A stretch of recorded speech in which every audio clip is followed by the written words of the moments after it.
तर या पुढच्या तासिकेमध्ये आपण लोकप्रशासन विषयाचा अभ्यास करत असताना आपल्या पेपरमध्ये सेकंड युनिटमध्ये पहिला भाग आपण या पुढच्या तासिकेमध्ये पाहिला आहे, ज्याचा की लोकप्रशासनाचा विकास किंवा लोकप्रशासनाची उत्क्रांती कशी झालेली आहे, एक अभ्यास विषय म्हणून लोकप्रशासनाचा उदय कधी झालेला आहे, कसा झालेला आहे, हे 5 टप्प्यामध्ये आपण अभ्यास केला आहे. आज आपल्याला त्याचाच सेकंड युनिटमधला दुसरा भाग आपल्याला पाहायचा आहे, जो की लोकप्रशासन आणि खाजगी प्रशासन याच्यामध्ये काय समानता आहे आणि काय भेद आहे हे आपल्याला पाहायचं आहे. यापूर्वीच्या तासिकेमध्ये आपण लोकप्रशासनाचा विकास उत्क्रांती पाहिली आहे. मी लोकप्रशासनाचा अर्थ सांगत असताना तुम्हाला लोकप्रशासन म्हणजे काय आणि खाजगी प्रशासन म्हणजे काय या संदर्भाने त्याचा अर्थ थोडक्यात सांगितलेला आहे. तरी मी आज तुम्हाला थोडक्यात सांगतो. तुम्हाला परीक्षेमध्ये असा प्रश्न विचारला जाऊ शकतो की लोकप्रशासनाचा अर्थ सांगून लोकप्रशासनाच्या समानता स्पष्ट करा किंवा लोकप्रशासनातील भेद स्पष्ट करा, फरक स्पष्ट करा, लोकप्रशासन आणि खाजगी प्रशासनातील समानता स्पष्ट करा किंवा लोकप्रशासन आणि खाजगी प्रशासनातील भेद स्पष्ट करा. किंवा असा एक प्रश्न विचारला जाऊ शकतो 10 मार्कासाठी, लोकप्रशासन आणि खाजगी प्रशासनातील साम्य व भेद स्पष्ट करा. लोकांमध्ये काय फरक आहे, समानता काय आहे हे स्पष्ट करा. तर आपल्याला या मुद्द्याच्या आधारे लोकप्रशासन आणि खाजगी प्रशासनातील समानता स्पष्ट करायची. थोडक्यात मी तुम्हाला आधी लोकप्रशासन म्हणजे काय आणि खाजगी प्रशासन म्हणजे काय ते सांगतो. मी लोकप्रशासनाचा अर्थ सांगत असताना दोन्ही प्रशासनाचा अर्थ सांगितलेला आहे. प्रामुख्याने लोकप्रशासन आणि खाजगी प्रशासन हे दोन्ही वेगवेगळे प्रशासकीय घटक आहेत. प्रशासन ही व्यापक संकल्पना आहे, सार्वत्रिक संकल्पना आहे, मी यापूर्वी सांगितलेली आहे. लोकप्रशासन म्हणजे काय तर सार्वजनिक यंत्रणाद्वारे केल्या जाणाऱ्या कार्यांना किंवा जनतेच्या सेवेसाठी प्रशासनाकडून शासनाकडून जी काही कार्य केली जातात त्याला लोकप्रशासन असं म्हणतात. जनतेच्या हितासाठी शब्द काय वापरला मी, जनतेच्या हितासाठी जी काही शासनाद्वारे कार्य केली जातात त्याला लोकप्रशासन असं म्हटलं जातं किंवा लोकप्रशासनाचे कार्य म्हटलं जातं. म्हणजे जनकल्याणासाठी सरकारद्वारे जी जी वेगवेगळी कार्य पार पाडली जातात त्या संबंध कार्याला लोकप्रशासन म्हटलं जातं. तर या उलट खाजगी प्रशासन हे व्यक्तिगत किंवा खाजगी संस्थेसाठी खाजगी संस्थेद्वारा स्वहितासाठी चालवलं जातं. खाजगी प्रशासनाचा हेतू काय असतो, स्वहित, स्वतःचा हित, स्वतः नफा कमवणे, स्वतः जनकल्याण करणे हा त्याचा हेतू असतो का, नाही. मी तुम्हाला त्या दिवशी उदाहरण दिलं होतं. आपण जिल्हा प्रशासन असेल, ग्रामपंचायतचं प्रशासन असेल, त्यानंतर नगर परिषदेचं प्रशासन असेल, आपल्या राज्याचं प्रशासन आहे, मुख्यमंत्री चालवत आहेत, नरेंद्र मोदी केंद्र सरकारचं शासन चालवत आहे, हे काय झाला लोकप्रशासनाचा भाग झाला. परंतु टाटा, बिर्ला, अंबानी यांच्या कंपन्याचं कोणतं प्रशासन झालं, खाजगी प्रशासन. हा खाजगी प्रशासन आणि लोकप्रशासनामधील फरक आहे. म्हणजे लोकप्रशासनाचा हेतू काय असतो तर जनकल्याण करणे, जनतेची सेवा करणे हा लोकप्रशासनाचा हेतू असतो आणि त्या हेतूने प्रेरित होऊन शासनाद्वारे जी कार्य पार पाडले जातात त्याला लोकप्रशासन असं म्हटलं जातं. आणि ज्या प्रशासनामध्ये स्वहित असतं, नफा कमवणे हा हेतू असतो त्याला खाजगी प्रशासन. आता खाजगी प्रशासन आणि लोकप्रशासन आणि खाजगी प्रशासनाच्या अनुषंगाने वेगवेगळे मतप्रवाह असल्याचं दिसून येतं. लोकप्रशासन व खाजगी प्रशासनात समानता आहे याचा पुरस्कार करणाऱ्या विचारवंतांमध्ये सर्वात प्रथम फ्रेंच विचारवंत हेनरी फेयोल असेल, त्याचबरोबर मेरी पॉइंट असेल, गुलिक असेल यांचा समावेश होतो. तर लोकप्रशासन व खाजगी प्रशासनात खूप मोठ्या प्रमाणात साम्य आढळते. या समर्थकांच्या मते प्रशासनाचे मूळ तत्व आणि खाजगी प्रशासन, लोकप्रशासनाचं मूळ तत्व आणि खाजगी प्रशासनाचं मूळ तत्व सारखंच आहे.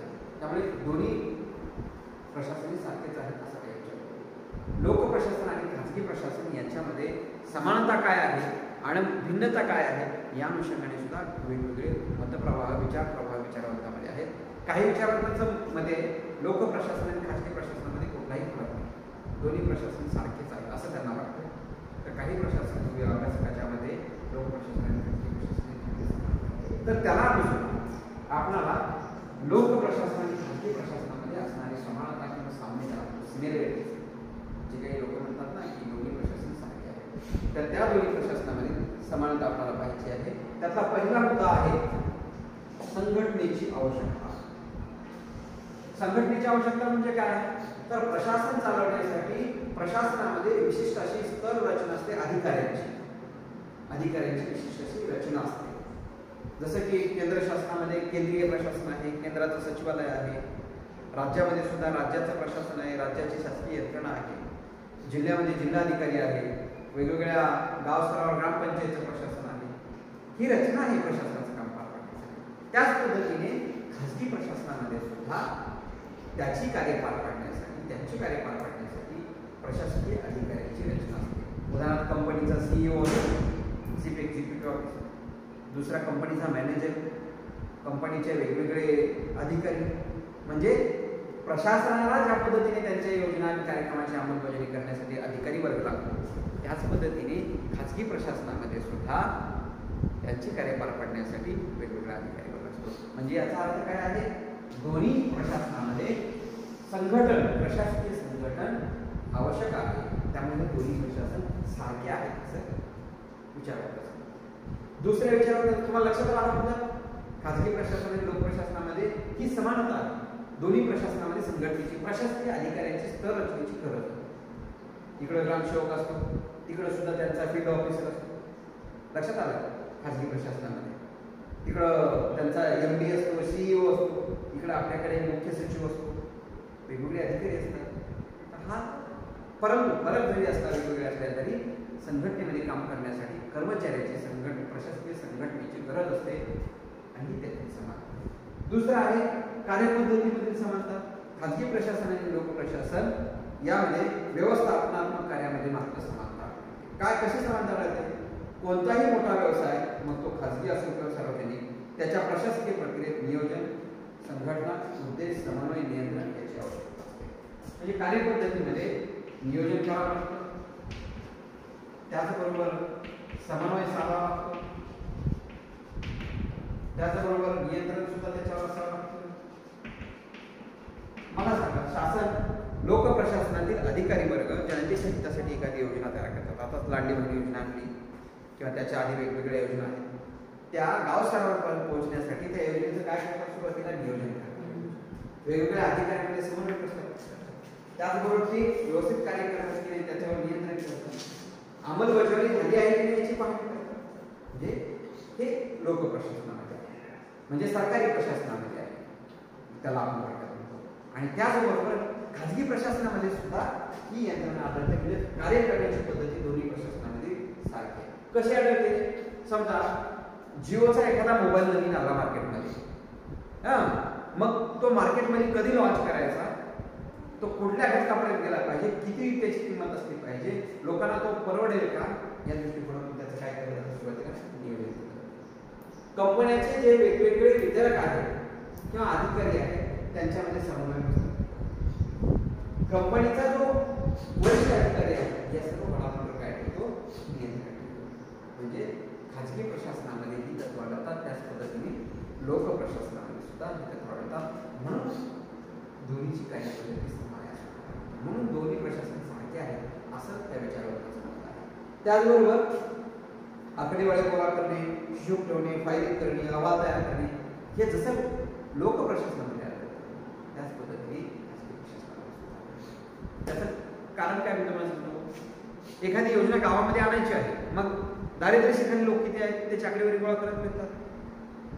वयोश्री काहीतरी योजना आहे, मग गावामध्ये वृद्ध किती आहेत, माता भगिनी वृद्ध किती आहेत, अपंगासाठी कोण योजना असेल, अपंगाची आकडेवारी गोळा करणे आहे ना, म्हणजे प्रशासन.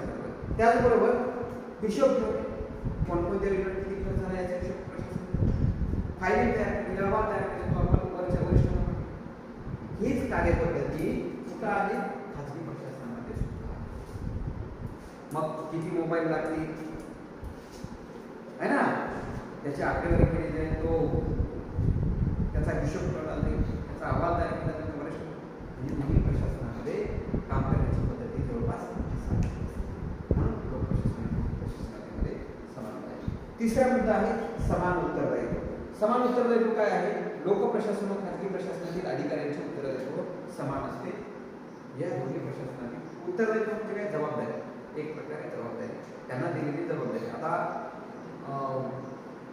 दोन्हीमध्ये उत्तरदायित्वाची जबाबदारी सारखीच असते. खाजगी आणि लोकप्रशासनातील अधिकाऱ्यांचे उत्तरदायित्व समान असते. दोन्ही प्रशासनातील अधिकाऱ्यांचा मुख्य उद्देश आपल्या निश्चित कार्यक्षेत्रात मानवी व बौद्धिक साधनांचा योग्य उपयोग करून नियोजित ध्येय प्राप्त करणे असते. लोकप्रशासनाला काय करायचं असतं? आपल्या योजना लोकांपर्यंत पोहोचायचं असतं. खाजगी प्रशासनाला काय करायचं असतं? आपलं प्रॉडक्ट, आपण जो माल उत्पादन केला आहे, टाटाचा असेल, टाटाचं बिल बरोबर आहे, लक्षात आलं. त्यानंतर वेगवेगळ्या प्रोडक्ट्स आहेत, टूथपेस्ट आहे, वही पेन्स आहेत. हे प्रोडक्ट खाजगी कंपन्यांमध्ये स्पर्धा लागलेली असते. आपण कसं लवकर लोकांपर्यंत पोहोचतो, लक्षात आलं. म्हणजे दोन्ही प्रशासनातील अधिकाऱ्यांचा हेतू काय असतो की आपलं जे ध्येय निश्चित आपण ठरवलेलं आहे ते ध्येय गाठण्यासाठी दोन्ही अधिकारी उत्तरदायी पद्धतीने काम करतात, जबाबदार बनू शकतात, लक्षात आलं. म्हणून या दोन्ही प्रशासनामध्ये या दृष्टिकोनाचा. त्यानंतर आहे जनसंपर्क. आता जनसंपर्क हा मुद्दा दोन्ही प्रशासनामध्ये अगदी समान आहे. कसा? जनसंपर्क म्हणजे काय? जनसंपर्क म्हणजे काय? लोकांशी संपर्क स्थापित करणे, लोकांना आपण केलेल्या कार्याची माहिती देणे, आपल्या योजनांची माहिती लोकांपर्यंत पोहोचवणे म्हणजे जनसंपर्क स्थापित करणे. सरकार काय करतं? सरकारने वेगवेगळी एखादी योजना आणली असेल, शेतकऱ्यासाठी एखादी योजना आणली असेल तर सरकार टीव्हीवर जाहिरात देते की नाही? आता महिलांसाठीची लाडली बहीण योजना टीव्हीवर आम्हाला जाहिरात होते, एस टी महामंडळाच्या याच्यावर जाहिरात लावली जाते आहे ना. म्हणजे जनतेला आपण आणलेल्या योजनांची माहिती पोहोचवणे, त्यासाठी लोकांशी संपर्क साधावा लागतो. संपर्क साधण्याची वेगवेगळी माध्यम आहेत, दूरदर्शन आहे, वृत्तपत्र आहे, आता समाज माध्यम आहे ना, अशी वेगवेगळी माध्यम, श्राव्य असे वेगवेगळे माध्यम संपर्क साधण्याचे आहेत. त्या माध्यमातून सरकार आपल्या योजनांची कार्याची माहिती जनतेला देते. शेतकऱ्यासाठीच्या योजना आहेत, अपंगासाठीच्या योजना आहेत, महिलांसाठीच्या योजना आहेत, वृद्धासाठीच्या योजना आहेत, मागासवर्गीय घटकासाठीच्या योजना, सर्व योजनेची माहिती वेगवेगळ्या चॅनलच्या माध्यमातून यावर खाजगी प्रशासन सुद्धा माहिती देते की नाही? कशाद्वारे? त्यांचा एखादा नवीन मोबाईल लॉन्च होत असेल, जाहिरात येते टीव्हीवर. एखादा रिलायन्स एखादा मार्केटमध्ये एखादा वस्तू येत आहे, टूथपेस्ट येत आहे, तर अशा वेळी काय केलं जातं? त्याची जाहिरात वृत्तपत्रामधून बातमी दिली जाते, चॅनल्समधून बातमी दिली जाते. मग ती माहिती लोकांपर्यंत लोकांना वाटते की नाही हा नवीन मोबाईल आलेला आहे, किंवा ओप्पोचा नवीन मोबाईल आलेला आहे, त्याचे फीचर्स त्याच्यामध्ये सांगितले, लोकांना ते आवडायला लागतं. हे कशामुळे होतं? जनसंपर्क लोकांपर्यंत माहिती. म्हणजे दोन्ही प्रशासनाला आपली कार्य लोकांपर्यंत पोहोचण्यासाठी जनसंपर्क ही दोन्ही प्रशासनामध्ये असणारी समान लक्षात आलं तुमच्या. त्यानंतर आणखी काही परस्पर प्रभाव. लोकप्रशासनाचा खाजगी प्रशासनावर व खाजगी प्रशासनाचा लोकप्रशासनावर दिवसेंदिवस परस्पर प्रभाव पडलेला आपल्याला दिसतो. लोकप्रशासनातील अनेक तत्त्वे खाजगी प्रशासनात सुद्धा प्रशासकीय क्षेत्रामध्ये जी ज्यावर तत्वानुसार काम करतात ती तत्त्व खाजगी प्रशासनात सुद्धा केली आहेत. त्यामध्ये कोणकोणते आहेत? भरतीची पद्धती. आपल्याकडे प्रशासनामध्ये पदभरती कशी केली जाते? स्पर्धा परीक्षेद्वारे केली जाते. एक फॉर्म सुरुवातीला मागितले जातात, त्यावर परीक्षा घेतली जाते, परीक्षा घेऊन गुणानुक्रमे पास होण्याची यादी लावली जाते, मुलाखत घेतली जाते आणि मग प्रशासनामध्ये तो अधिकारी करतो. हीच पद्धत खाजगी प्रशासनाने सुद्धा. एखादी कंपनी जाहिरात काढते पदभरतीची, जाहिरात काढून मग कॅन्डिडेट अर्ज करतात, त्यांच्या मुलाखती होतात, परीक्षा होते, टेस्ट, त्यानंतर मुलाखती आणि त्यांना सिलेक्ट केलं. म्हणजे दोन्ही प्रशासनाचा एकमेकांवर परस्पर पडलेला आहे. भरती असेल, वेतन पद्धती असेल, सरकारी अधिकारी ज्या पद्धतीने वेतन दिलं जातं त्याच पद्धतीने खाजगी कंपनीच्या अधिकारी वेतन दिलं जातं. त्यासंबंधी सेवानिवृत्तीचा नियम आहे. असे वेगवेगळे घटक परस्पराने स्वीकारल्यामुळे दोन्ही प्रशासनाचा. त्यानंतरचा मुद्दा आहे संशोधन. एखाद्या क्षेत्रामध्ये खाजगी प्रशासनाला काम करायचं असेल किंवा लोक प्रशासनाला काम करायचं असेल तर त्या प्रशासनामध्ये त्या घटकामध्ये संशोधन हे दोन्ही प्रशासन करत असतात. लोकांना आजच्या काळामध्ये काय आवश्यक आहे? रिलायन्सला वाटलं, अंबानीच्या कंपनीला असं वाटलं की एखादा प्रॉडक्ट मला निर्माण करायचा आहे, मग विदर्भामध्ये काय चालतं याचं संशोधन करावं. मग अंबानीची कंपनी त्या पद्धतीने खाजगी लोक प्रशासनाला असं वाटलं की शेतकरी आत्महत्या विदर्भातील करत आहेत, मग ते आत्महत्या रोखण्यासाठी काय उपाय करणं आवश्यक आहे, त्यासाठी संशोधन करावं. म्हणजेच दोन्ही प्रशासन आपली कार्य पार पाडण्यासाठी, चांगल्या पद्धतीने पार पाडण्यासाठी संशोधन सुद्धा करू शकतात, संशोधन सुद्धा करू शकतात. हे दोन्ही प्रशासन एकंदरीत 6 मध्ये लोक प्रशासन यातील समस्या आहे. ठीक आहे, तर हे झालं लोक प्रशासन यातील समान. त्यानंतर आहे लोक प्रशासन आणि खाजगी प्रशासन हे म्हणजे फरक काय आहे लक्षात आलं तुमच्या? तुम्हाला 10 मार्काचा प्रश्न विचारला तर निकाला पाहिजे.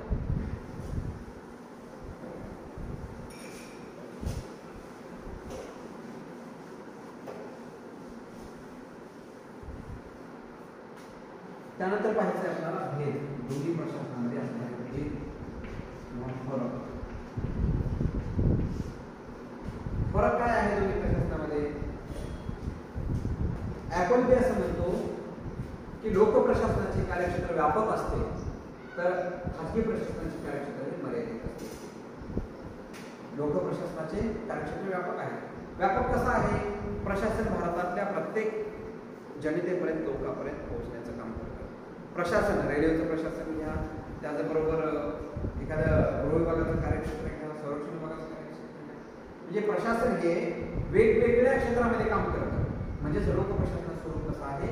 व्यापक आहे. उलट खाजगी प्रशासनाचं स्वरूप हे मर्यादित. अंबानीची कंपनी म्हणले की ठराविक वस्तू उत्पादन करते, ठीक आहे नाही, ठराविक मोबाईल आता वेगवेगळ्या क्षेत्रात उतरली, परंतु आपण अंबानी म्हणले की जिओ मर्यादित झालं ना. परंतु भारत सरकारचं कार्य म्हटलं, शासनाचं कार्य म्हटलं की शासन वेगवेगळ्या कार्य जनतेच्या अनुषंगाने, जनतेच्या कल्याणाच्या अनुषंगाने काम करतं. म्हणून लोक प्रशासनाचं कार्यक्षेत्र हे व्यापक आहे, खाजगी प्रशासनाचं कार्यक्षेत्र हे मर्यादित आहे. तर त्यातला पहिला मुद्दा आहे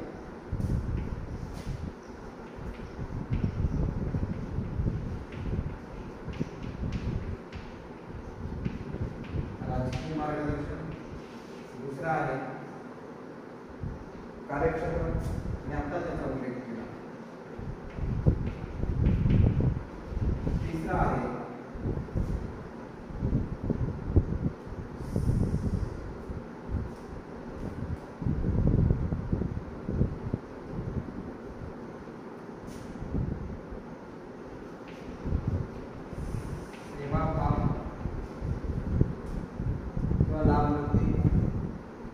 चौथा आहे जबाबदारी,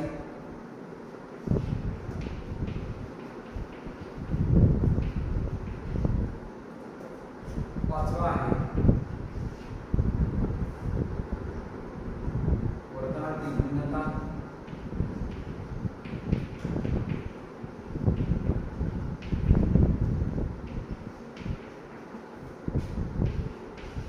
सहावा आहे कार्यक्षमता,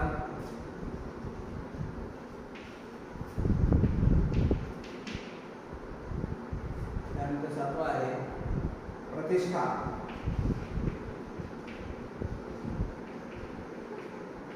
आठवा मुद्दा आहे वित्तीय नियंत्रण.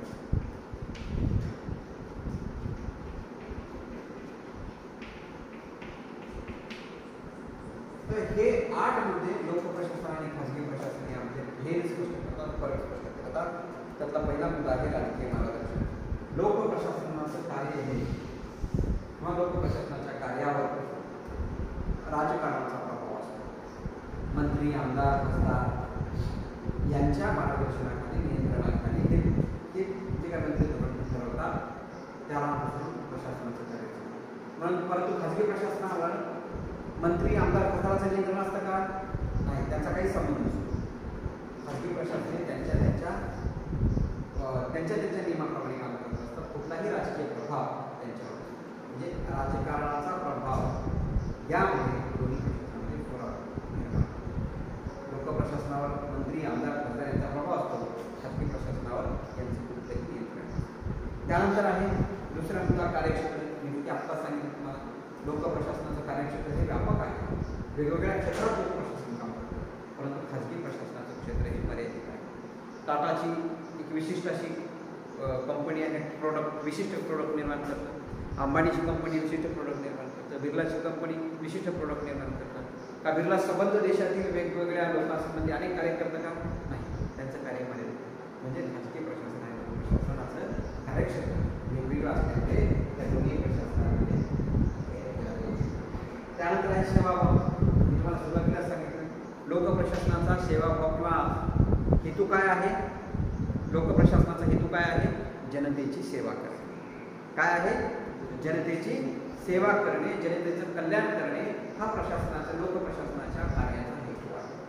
परंतु खाजगी प्रशासनाचा हेतू काय आहे? नफा कमवणे, फायदा आहे. टाटा, बिर्ला, अंबानीच्या कंपनी या जनकल्याण करण्याच्या दृष्टिकोनातून फुकट वाटतात का? जसं शासन वाटतं आहे आज पैसे लाडली बहीण योजनेखाली, लाडला भाऊ योजनेखाली, आता वयश्री योजना आहे. शासन पैसे वाटतंय की नाही? तसं टाटा, बिर्ला, अंबानी वाटतात का? त्यांचा जर तसं वाटलं तर त्यांची कंपनी डुबेल, हे की नाही? म्हणजेच सेवाभाव या गोष्टी. त्यानंतर आणखी काही जबाबदारी. लोकप्रशासनातील अधिकारी जनतेला जबाबदार असतात, म्हणजे लोकप्रशासनातील जनतेला जबाबदार असतात. परंतु खाजगी प्रशासन असतं का? लोकप्रशासनातील एखाद्या अधिकारी म्हणजे ग्रामसेवकाने जर त्याचं काम व्यवस्थित केलं नाही तर लोक त्याला जबाब विचारता की नाही. तुम्ही गावामध्ये तलाठ्याने एखादं काम व्यवस्थित केलं नसेल, जिल्हाधिकाऱ्याने त्याचं काम व्यवस्थित केलं नसेल तर त्याला आपण साथ विचारायचं. परंतु खाजगी प्रशासनामध्ये जीवन आता भाव का वाढवले याचा जाब विचारता का तुम्ही? विचारू शकता, कारण ती जबाबदारी जसं ते अधिकारी घेतात तसं ते अधिकारी घेऊ शकत नाही. म्हणून हा एक मोठा फरक आहे. त्यानंतर आहे वर्तनातील भिन्नता. खाजगी प्रशासन आणि लोकप्रशासनातील अधिकाऱ्याच्या वर्तनामध्ये सुद्धा मोठ्या प्रमाणात फरक असल्याचा दिसून येतो.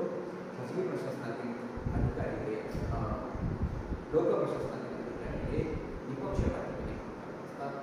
कुठल्याही प्रकारचा भेदभाव प्रशासकीय अधिकारी. महिलांना पैसे वाटायचे ना तर जर त्या जर पात्र असतील लाडली बहीण योजनेत तर त्यांना त्या संबंध महिलांना, पात्र महिलांना त्या योजनेत लाभ देण्याचं काम. परंतु खाजगी प्रशासन बऱ्याचवेळी फक्त आणि फक्त श्रीमंतासाठी चांगल्या योजना असतात किंवा त्यांच्यासाठी काम करण्यास एखादा प्रोडक्ट गरीब ते प्रोडक्ट घेऊ शकतो. लक्षात आलं? त्याचबरोबर खाजगी प्रशासन हे ते संबंधांना महत्त्व देतं, परंतु लोक प्रशासनामध्ये तशा प्रकारचे संबंध दिले जात नाही. त्यानंतर आणखी काही कार्यक्षमता. लोकप्रशासनाच्या तुलनेत हा मोठा फरक आहे. लोकप्रशासनाच्या तुलनेत खाजगी प्रशासनामध्ये कार्यक्षमता जास्त असते. त्याचा एक उत्तम उदाहरण आहे. जिल्हा परिषदच्या शाळा बंद पडत आहेत आणि खाजगी इंग्लिश प्रायव्हेट स्कूल मोठ्या प्रमाणात सुरू आहे. हा फरक त्याच्यामध्ये कारण खाजगी प्रशासनातील म्हणजे वेगवेगळ्या खाजगी संस्थेच्या शाळा ह्या तिथले संस्थाचालक हे चांगल्या पद्धतीने तिथल्या शिक्षक आहे ना, 8-8, 9-9 घंटे काम करून घेतात. आणि जिल्हा परिषदेमधील शिक्षक हे कुठंतरी शिकवायला कमी पडतात. लहान मुलं जिल्हा परिषदेमध्ये काढून कुठे घालतो आपण? प्रायव्हेट इंग्लिश स्कूलमध्ये कारण तिथं चांगलं एज्युकेशन. म्हणजे खाजगी प्रशासनातील अधिकाऱ्यांची कार्यक्षमता ही लोकप्रशासनातील अधिकाऱ्यांपेक्षा चांगली असल्याचं त्यामुळे या गोष्टीला फरक या मुद्द्यावर कळा. त्यानंतर प्रतिष्ठा. हां, लोकप्रशासन आणि खाजगी प्रशासनातील अधिकाऱ्यांच्या प्रतिष्ठा अत्यंत महत्त्वाच्या आहेत. कारण लोकप्रशासनामधील एखादा अधिकारी IAS असेल तर जिल्हाधिकाऱ्याची काय पद असते, काय पोझिशन असते. आणि एखाद्या कंपनीचा MD असेल त्याला भले 3.5-4 लाख रुपये पगार आहे महिन्याला आणि कलेक्टरला जरी 1.5-2 लाख रुपये पगार असेल तरी प्रतिष्ठा कोणाची मोठी आहे? कलेक्टरची प्रतिष्ठा मोठी आहे कारण तो जनतेशी संबंधित आहे. तहसीलदार गावामध्ये येतो, तलाठी ग्रामसेवक गावामध्ये येतो. लोक साहेब म्हणून कोणाच्या मागे जातात? तहसीलदार, तलाठी यांच्या मागे जातात, ग्रामसेवक यांच्या मागे जातात. आणि तिथं जर एखादा प्राध्यापक असेल एखाद्या कंपनीतला मॅनेजर असेल, कंपनीचा एखादा मॅनेजर असेल, त्याला साहेब लोक म्हणत नाही किंवा तितका मान सन्मान करत नाही. ज्या पद्धतीने प्रशासनातील अधिकाऱ्याला मान सन्मान असतो, त्या पद्धतीने खाजगी प्रशासनामध्ये काम करणाऱ्या अधिकाऱ्यांना मान सन्मान असतो. पाच आजही हा फरक सांगेल, म्हणून हा दोन्ही प्रकार फरक. त्यानंतर वित्तीय नियंत्रण. लोकप्रशासनाच्या कार्यावर प्रशासकीय नियंत्रण असतं, प्रशासनाचं शासनाचं नियंत्रण असतं, परंतु खाजगी प्रशासनावर त्यांच्या कुठल्याही सरकारचं नियंत्रण असतं. म्हणून दोन्ही प्रकार अशा पद्धतीने हे सतर्कमध्ये मला प्रश्न विचारला जाऊ शकतो. लोकप्रशासन खाजगी प्रशासन यातील साम्य. ठीक आहे. तर इथं आपले 2 युनिट संपले. तिसरं युनिट आपण नंतर ठीक आहे.